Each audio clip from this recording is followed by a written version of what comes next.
5,000 sailors, one ship, 9 months, no way out. Every single day, 17,000 meals get cooked, 400,000 gallons of fresh water get pulled straight from the ocean, and some sailors sleep in a space so tight they cannot turn over without hitting metal.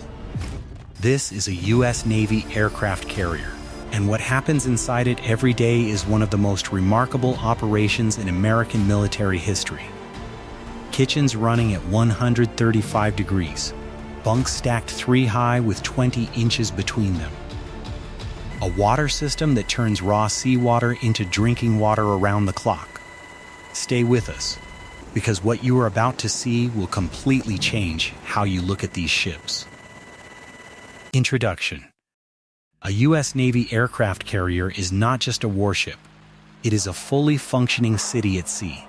And just like any city, it has to feed people, give them clean water, and give them a place to sleep. Doing all of that for 5,000 people, with no grocery store, no water line, and no hotel anywhere nearby, takes a level of planning that most Americans have never thought about. Today, we are walking you through exactly how it works. All of it, from the galleys to the racks to the desalination plants running day and night below deck. If you respect what these sailors go through every single day, drop the word proud in the comments. Let's see how many patriots are watching today. Feeding 5,000. Let's start with food. On a Nimitz-class carrier, the backbone of the current U.S. fleet, the culinary team serves approximately 17,000 meals every single day. Not per week, every day. Those meals come in 4 rounds. Breakfast, lunch, dinner, and midnight rations for the sailors pulling night shifts. Because on a carrier, the work never stops. Someone is always at the controls, on the deck, or deep in the engine room, and those sailors need to eat too. The daily numbers are hard to believe. 1,600 pounds of meat, 350 pounds of lettuce, 160 gallons of milk, 30 cases of cereal, and 20,000 cups of coffee every single day on one ship. That coffee is not a luxury. When pilots are landing jets on a moving deck in the dark, alertness is a matter of life and death. Caffeine is practically a tactical resource out there. Who does all this cooking? Between 93 and 114 culinary specialists. These are not civilian restaurant workers. They are trained military personnel who completed 15 weeks of culinary school called A School in Fort Lee, Virginia. They learn knife skills, bulk food preparation, advanced storage techniques, and how to cook for thousands while the deck beneath them is rolling through ocean swells. Their shifts run 12 to 16 hours. In kitchens where the temperature climbs past 135 degrees Fahrenheit every single day of the deployment. The daily food bill runs between $45,000 and $65,000. That is over $455,000 per week. Over $1 million per month, just in food. And sailors actually pay for those meals out of their own pay. In 2025, the rate is $13.30 per day, whether they eat every meal or not. The USS Harry S. Truman runs 7 separate galleys, what civilians would call cafeterias. Each one serves a specific group. Enlisted sailors in one, chief petty officers in another, officers in theirs. Same quality food, same menu. But rank-based separation is deeply built into Navy tradition. Now the ship cannot carry unlimited food. Deployments last 6 to 9 months. So how does it keep its shelves stocked out in the middle of the ocean? The answer is one of the most impressive maneuvers in naval history, and it is coming up right now. Resupply at sea. It is called underway replenishment. The carrier does not stop. It does not return to port.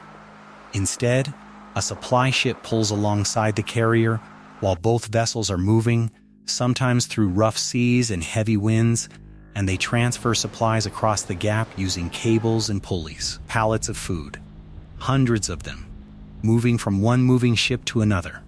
Sailors on both sides manage the lines while the two ships hold a precise distance from each other.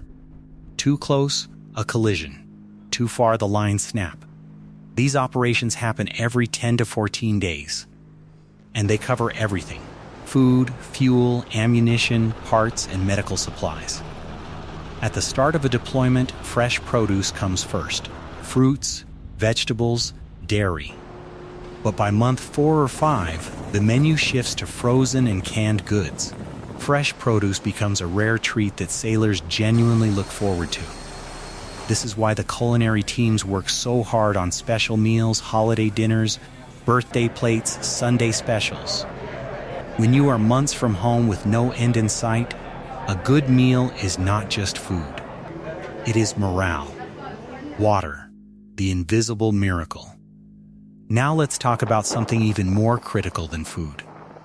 Water. 5,000 sailors need water to drink, to cook, to shower, and to run the ship's systems. And they are surrounded by nothing but salt water that no human can consume. Nuclear-powered carriers generate so much energy from their reactors that they can run massive desalination systems around the clock. These systems pull raw ocean water in and push clean, drinkable fresh water out. A Nimitz-class carrier produces close to 400,000 gallons of fresh water every single day from the ocean. But the ship itself demands a large portion of that water just to function. Reactors, engineering systems, aircraft maintenance.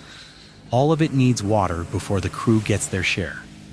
So even with nearly 500,000 gallons produced daily, conservation is still enforced. Sailors take what the Navy calls a Navy shower. Get wet, turn the water off, soap up, turn it back on, rinse, done. Under 2 minutes, every time. 5,000 people, 2-minute showers, day after day for 9 months.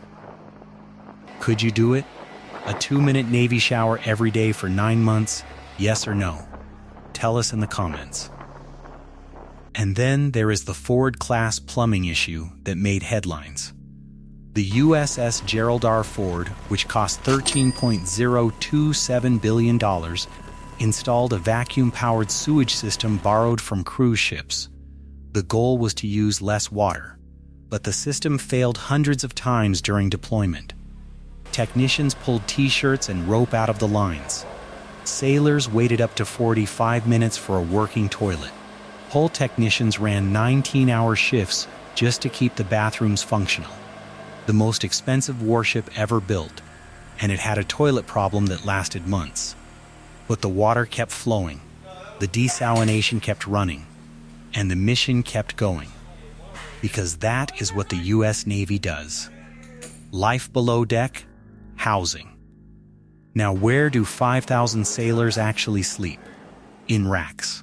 Metal bunks, stacked 3 high, packed into compartments below deck. On Nimitz-class carriers, a single berthing compartment holds up to 180 people sharing the same space and the same bathrooms. Each rack is 77 inches long and 27 inches wide, slightly smaller than a standard twin bed. The mattress is 3 inches of foam. The gap between your rack and the one above you, the space you have to squeeze through just to get in, is 20 inches. Sailors in the lower and middle bunks have a name for these spaces. They call them coffin lockers. Spend one night inside one, and you understand why. Above the mattress, there is a curtain for a little privacy. Below it, a storage locker about the size of a carry-on suitcase, where a sailor keeps everything they own for the next 9 months. And there is no natural light down there. Berthing areas sit deep in the hull, far from any window. Sailors can go weeks without seeing the sun. Their world is fluorescent lights, metal walls, and the constant vibration of the engines running beneath their feet. Now, Ford-class carriers changed this significantly. Instead of 180 people per compartment, Ford-class ships have 40-person berthing areas. Quieter, more private. each one with its own attached bathroom, showers, sinks, and toilets right next to the racks, and Wi-Fi-enabled lounges directly across the passageway where sailors can decompress, watch something, or send a message home. For a sailor used to walking a long passageway at 3 in the morning to find a working shower, that is a genuine upgrade. Now here is where the class divide becomes very real. Enlisted sailors live in those berthing compartments. Chief petty officers have smaller areas, 12 to 40 people per compartment, with slightly better conditions. Junior officers share staterooms, 2 to 8 people per room. Senior officers get 2-person rooms, and flag officers, admirals, have private quarters. On the USS Gerald R. Ford, an admiral's cabin runs 600 square feet. A private room, private bathroom, desk, and sitting area. 600 square feet. On the same ship where a junior sailor lives in 27 inches with a fabric curtain as the only wall between them and 179 other people. That gap is real. Every sailor knows it. But it is also what drives advancement in the Navy. Every promotion brings more space, more privacy, more comfort. The system is built to push people to grow. And beyond the racks, carriers carry more than most people expect. A medical bay with 20 doctors, barber shops, a ship's store, a gym, a radio station. And on certain days when the ship is near the equator, the flight deck becomes a cookout space, what the Navy calls a steel beach picnic. Burgers, music, and a rare hour of sunlight. For sailors who have been below deck for weeks, that moment means more than words can describe. The human cost. Behind every number in this video, every pound of meat, every gallon of water, every rack stacked 3 high, there is a real person. A young sailor, often between 18 and 25 years old, away from their family, missing birthdays, missing holidays, living in a steel city on the ocean by choice. They were not drafted. They raised their right hand. They signed the papers. They walked up that gangway knowing exactly what the next 9 months would look like. That is not a job. That is a commitment. And the food, the water, the berthing, all of it exists to support that commitment. To make sure that when a sailor is standing watch at 2 in the morning or launching a jet at sunrise, their basic human needs are covered. The U.S. Navy does not just project power across the ocean. It keeps 5,000 human beings alive, fed, rested, and ready every single day for months at a time. And by every measure, it delivers. Conclusion. So the next time you see a carrier in a photo or on the news, remember what is happening inside that hull.